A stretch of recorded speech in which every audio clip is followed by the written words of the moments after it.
Lakeland Currents, your public affairs program for North Central Minnesota. Production funding for Lakeland Currents is made possible by Bemidji Regional Airport, serving the region with daily flights to Minneapolis-St. Paul International Airport. More information available at bemidjiairport.org. Closed captioning for Lakeland Currents is sponsored by Nisswa Tax Service, tax preparation for businesses and individuals. Online at nisswatax.com. Hello again, friends. I'm Jason Edens, your host of Lakeland Currents. Thanks for joining the conversation today, and thanks for your ongoing support of Lakeland Public TV. The COVID-19 pandemic has left a wake of challenges in our communities, and one such significant challenge is food insecurity. If you're hearing this term, food insecurity, for the first time, consider yourself fortunate, for food insecurity is a predicament in which a family has to choose periodically between food and other basic needs. According to the Minnesota-based Wilder Foundation, communities of color in Minnesota are facing food insecurity at rates twice that of white communities. Here to help us understand how the Leech Lake Nation is cultivating food security are my three guests. Mike Auger is with Leech Lake Gaming. Becky Graves is the Executive Director of the Boys and Girls Club in the Leech Lake area. And Samara Lonis is the Resource Development Director at the Boys and Girls Club. Thank you, all of you. I appreciate you making the time for our conversation today. So my first question is for you, Becky. As the director of the Boys and Girls Club, I want to reference that same Wilder Foundation report that I recently read. I learned that an eighth grader, a Native American eighth grader, is 3 times as likely as her white counterpart to have to skip a meal in any given period of time. Why is that? In my opinion, I think that in our community, we have a higher rate of poverty, first and foremost. And I think that just to recap what you said earlier, it does have a lot to do with it's a difference of, paying a bill versus having dinner. Mm-hmm. I was wondering if you could tell us just a little bit, kind of generally, about the Boys and Girls Club. Can you tell us what role it functions in the community, Becky? Sure. So Boys and Girls Club of Leech Lake area has 4 clubs. We have a club in Deer River, we have a club in Cass Lake, we have a club in Walker, and we have a club in Onigum. Normally, pre-COVID, we have annually about over 1,200 kids within the Leech Lake Reservation that participate in in different various aspects of the club. And then on an average daily attendance, we have over 300 kids, or we had over 300 kids. And what we do is we provide all kinds of different various programmings that help kids get on the right path and be on the right path to being productive citizens. So maybe a follow-up question for you, Samara, is can you tell me a little bit about what role the Boys and Girls Club plays in terms of food security? Why is it that the Boys and Girls Club is important for food security in the community? Well, as a club, we're a safe place for our youth in our area, but not only that, we do provide meals when they are needed. A lot of times they don't only come here for support, but they come here because they know that they can find whatever it is that they need, including food. Sure. Well, that's helpful. So there's a commercial kitchen at all 4 clubs then in the region? No, we do not have a commercial kitchen, but we do, in conjunction with the school, and then 2 of our sites have like small food pantries there also. Okay. So there's basically an on-site food shelf, and they know that they can get some food at the club if necessary. At Deer River and Walker, correct. Okay. So Mike, I was surprised to learn that you're with Leech Lake Gaming. Tell me, what role does Leech Lake Gaming have with regard to food security in Leech Lake? So Leech Lake Gaming, as you recall, if you flash back in time to March, April, when COVID scare started to take place, businesses were shutting down all over. If you recall, Leech Lake Gaming shut down its casinos and its restaurants in order to try and mitigate the spread. And so then as we shut down, I was part of the incident management team for the band. And And we determined that one of the top priorities for multiple reasons was to try and establish some food security. Is what you were saying earlier, it's a real problem on the reservation as it is throughout the country. So we got assigned with the task of, hey, we need you to get food out to these communities and make it happen. So a bunch of us ended up putting on different hats, and we got some financing initially from the Leech Lake Band, and they continue to support us both financially along with grants and others. But our focus was, how can we get food out to the communities without just putting layers and layers of red tape and layers of expenses that aren't necessary. So I got assigned the task overseeing the COVID food initiative for the band. But I work with a variety of other people. So Leech Lake Gaming oversees creating food boxes, which I can get into more later. But then we also use our facility maintenance, which gets all the boxes that we create in our facilities out to the communities. And then working with the local Indian councils and community members throughout all of the band areas, getting those boxes out to the individuals. Big reason. Oh, go ahead.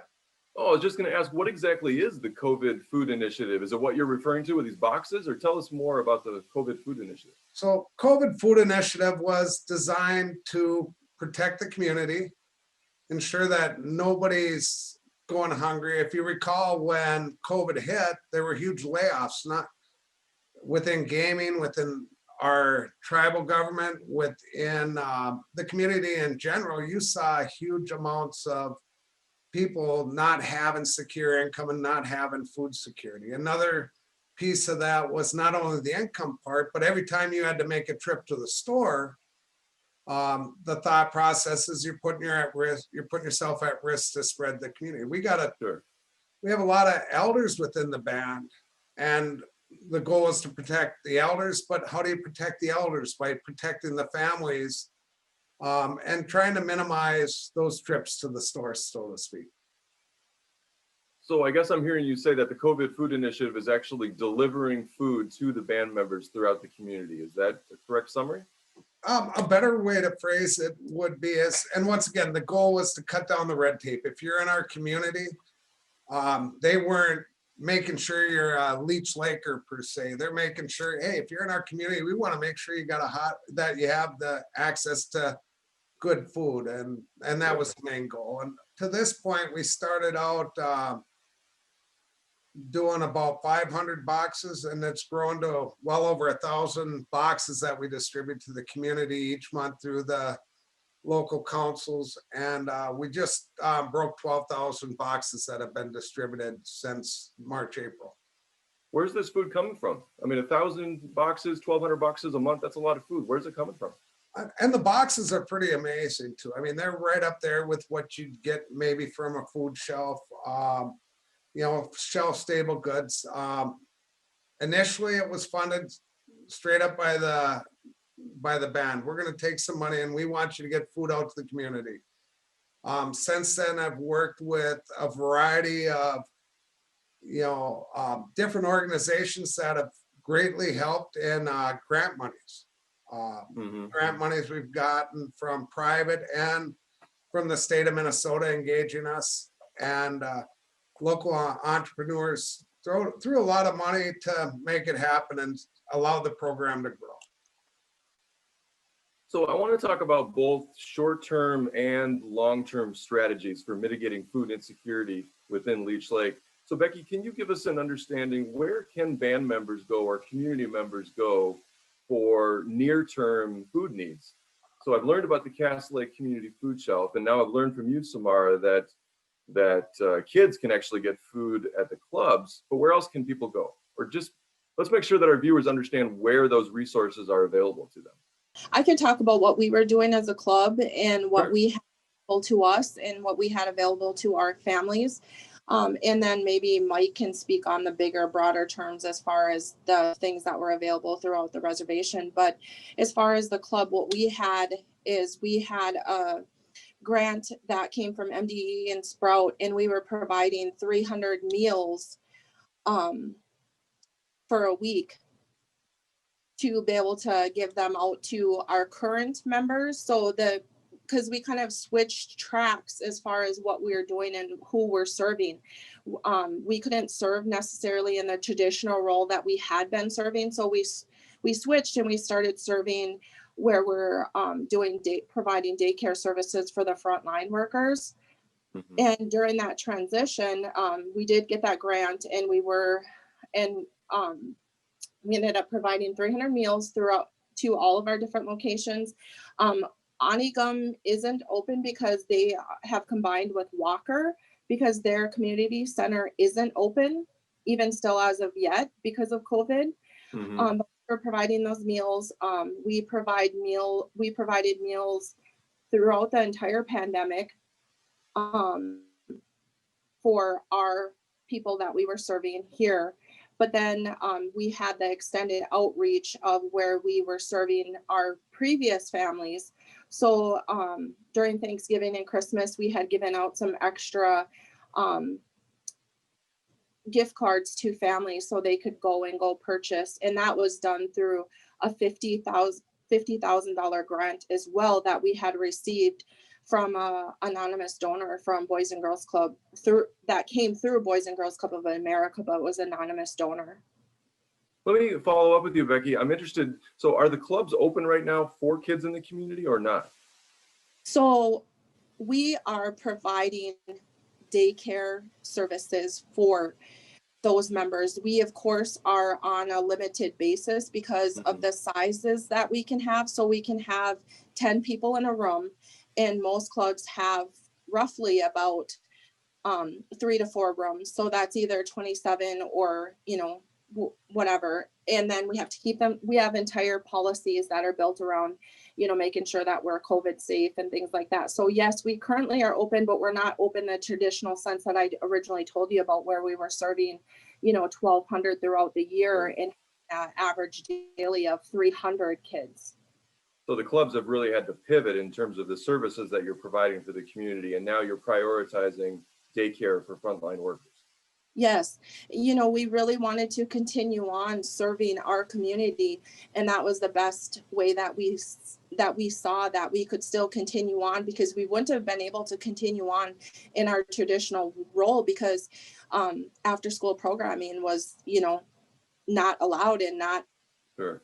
available. So that's why we Mhm. did and changed for our community to still be of service to them. Okay. Well, thanks for that, Becky. Mike, I want to return to you. If I'm a family living within the Leech Lake community, where can I turn for immediate relief if I'm experiencing food insecurity, if I'm hungry?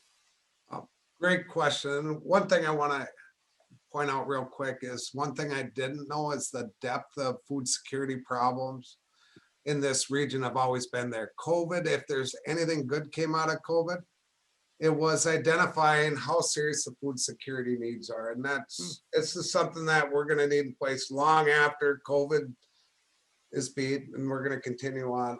Areas that they can go. Number one is your local food shelf. There's one in Cass Lake Food Shelf is open Tuesday, Wednesday, 30 from like 10 to 4. Bemidji Food Shelf, Grand Rapids Food Shelf. There's also food pantries that go around the whole, all the different communities within the reservation to provide food, those are second harvest run, and they've been a great partner through all this, along with like the Cass Lake Food Shelf and other ones to get food out to the community.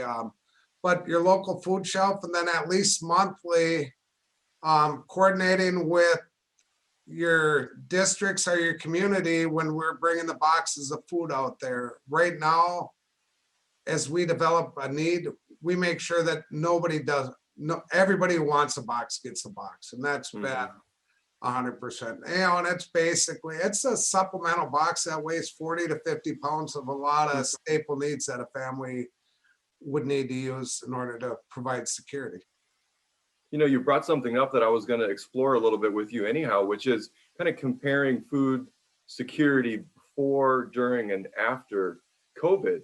Are you getting the impression from the number of people that are requesting your service that food insecurity is in fact worse now during the pandemic?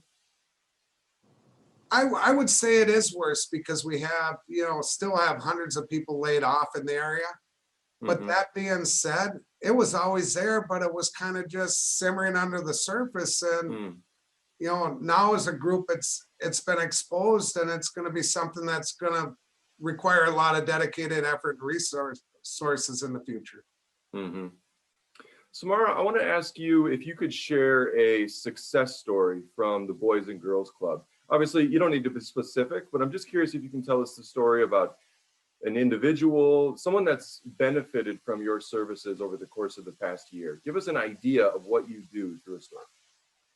Well, our families in a whole have benefited, but this summer, when the schools shut down the food service, they were no longer providing us lunches. So we had to find funding and resources to provide them ourselves. And that is Mhm. when we received a $10,000 grant from GMCC. And that's one of the things that we did with that. Okay. I'm glad you brought up GMCC because I was going to ask you all about them as well. GMCC, the Greater Minneapolis Community Connections, is supporting both the food shelf as well as the Boys and Girls Club. I'm wondering if you can help us understand why a Minneapolis-based organization is supporting the Leech Lake Nation, and tell us a little bit more about that relationship. Well, actually, I had met Adrian through a roundtable, and it was just some conversation through the Initiative Foundation. They had got us together, and the more we started talking, she realized that we had some real immediate needs here. And within a matter of 2-3 phone calls, she donated $10,000. I mean, it was really, honestly, a good success for us. And then within that, we got into the relationship with Sprout. And then within that, we got the $50,000 Walmart, or not, excuse me, it wasn't Walmart. That one was anonymous. But we have a lot of families benefiting, a lot of the elders. A lot of our families are multi-generational. So the grandparents and the great aunts are taking care of the kids and the youth, and they're not working or they don't have the funding. And we were able to provide that for them. Sure. Well, Becky, I was wondering if you have any stories about the Boys and Girls Club. I always want organizations to have an opportunity to kind of share their story. So can you tell us a success story about a young person that's really benefited from the Boys and Girls Club, whether it's regarding COVID or not? Sure. I think the one that stands out the most to me and for me is we have a he's a current worker for us and has been since I've been here. And he came up through the organization. He started as a club kid.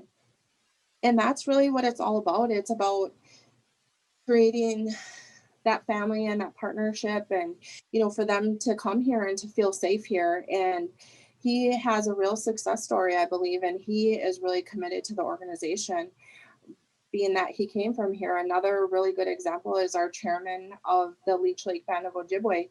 He was also a club kid, and he's been one of our #1 champions that has helped us out tremendously with all the different things that he's been able to do for the club. He really was crucial in us opening up the Onigum unit. Oh, that's a remarkable story. Thank you for sharing that. I have a question for all three of you, or any of the three of you. As you probably are aware, a food desert is an area with limited access to affordable and nutritious foods, excuse me. Would you describe the Leech Lake Nation as a food desert? But absolutely, many of our communities have no grocery stores, maybe a C store in the area, and you have to travel substantial miles to get there. One of the things we ran into when we started the COVID food initiative was even finding food that we could have delivered for us when we're writing a check for it. The wholesalers didn't want anything to do with us. We were really struggling, and you remember that food shortage. Remember no toilet paper on the shelves, and you couldn't get any food in the grocery stores. That was at a wholesale level too. So even if we did have places, we weren't going to get the product. But we ended up partnering up with Teals in Cass Lake, and we worked off of theirs, and they were more than gracious to help us out on that, to be able to get large quantities of food. We weren't asking for a couple cans of soup. We needed 2,000, and to get those numbers, you'd wipe out Walmart. But Mhm. yeah, absolute food desert in this area for sure. You know, if you look at the communities, there's a lot of people got to travel 30, 50 miles to get to a grocery store. Mhm. Well, learning from you about the COVID Food Initiative and hearing you say that this has kind of exposed a vulnerability in the community, I'm wondering if there are conversations about long-term strategies to address food insecurity. Are there any conversations to that effect going on? What are those strategies? Long term is now that we've started, is how do we keep it going on and on what scale? And a lot of what's happening and planning, you got to understand the boxes that we're creating got to be shelf stable Mm-hmm. because we're creating 1,000+ boxes. Then there's distribution and time. So the way we're doing it, milk, fresh vegetables, breads, things like that are tough to get out to the community. But planning's aggressively. They've ordered refrigerated storage for all the community centers that's going to be oncoming. How to grow community gardens, real gardens that we can share to focus not on, self-sustainability, but to be able to better address cultural foods as well as a big topic. So there's a lot of discussion and planning, and there's a lot of things that are already in motion. And at the end of the day, it'll be the long-term dollars. When I first did this, I thought we'd be doing it for a few months. You listen to the news, hey, we'll get over the hump and we'll be through it. Here we are 10 months later, COVID's still here. But the reality is, and I'm sure Becky and Samara know that food security has always been an issue in these communities, and it's always going to need to be addressed. You brought up cultural foods. I wanted to ask you all about that, actually. What role do you see traditional foods playing either in the near term or the long term in terms of food security, wild rice and other traditional foods? Do you have anything to share about that?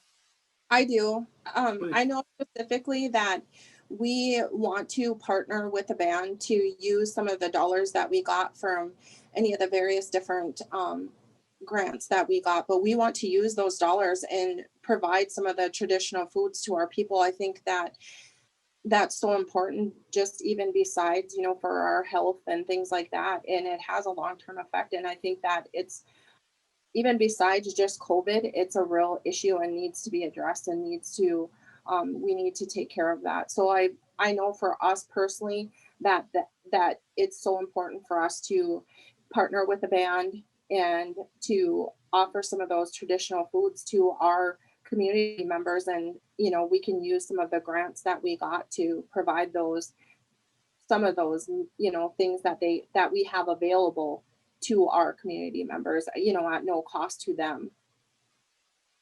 Well, we only have time for just a couple more questions, but there are a couple more things that I want to ask you all about.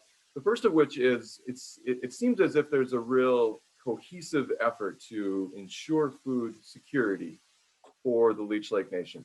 I'm wondering if y'all have any lessons learned that you could share with the broader community. Is there any takeaways from the work that you've been doing over the past 10 months that are a really good example of how we can look out for our friends and neighbors? What have you learned from this experience? I think what we've learned is that it's a problem that's always going to need attention. And the key is to get the food out to the communities, right? And have us put on the mileage and to develop a distribution and infrastructure to get it out there. And that took a lot of hoops for us to learn. We learned on the way. And that's probably the biggest single piece of it is, you got to get the food to where the people are, not expect them to drive 40 miles to come and get it. And there's been definitely a learning curve on that, and it's gone well. I mean, the community now, without spending all the money on payroll, we've been able to spend a lot more of it on the actual food. One of the things you were talking a little bit about some of the grants, and the grant from GMCC, right? Yeah, the grant that they did allowed us, when we first did it, I mean, we were literally had all of our boxes lined up in rows, and we were loading these boxes, pushing a cart, loading the boxes, pushing a cart. But what that grant specifically went for was to allow for conveyors to be able to just push the box and slide it down. And because we are planning for long term and this problem isn't going to go away. Mhm. So it's finding the connections for funding and the know-how and learning from Second Harvest. Probably the biggest thing I learned was how many technical support and how many experts there are in food that you can reach out to get your answers. Kind of like what Samara was saying with some of her networking in the past. Well, briefly, I want to hear from all three of you why it is that you do the work that you do and why food security for your community is important. Why do you work at the Boys and Girls Club, Becky? Why is that work important to you? First and foremost, obviously, I love to be able to give back to my community. I came up, I worked for the band for numerous years. And when I went to school and I got my degree, one of the things that I wanted to do was I wanted to be able to do something and use the skills that I gained from master's degree to give back to my own community. And I feel so thankful and grateful that I am working here at the Boys and Girls Club and that I can use everything that I learned to give back to my community and to help them any way that I can. And I think that, you know, with just COVID, we all proved how resilient we are, that we, you know, instead of just, you know, moving on or giving up or whatever, we found a way to help our community and to really do something good for them and to pivot, you know, and to change instantly and say, hey, we are now going to do this, and we did it. And then now we're even able to provide a lot of other things for our community as well, as such as food security. Well, with that, Becky, I want to thank you so much for the work that you do. Samara and Mike, I really appreciate everything that you do for the community. And I want to thank all three of you for your time today. I really appreciate it. Thank you. Thank you. And I want to thank all of you for joining us once again. I'm Jason Edens, your host of Lakeland Currents. Be kind and be well. We'll see you next week.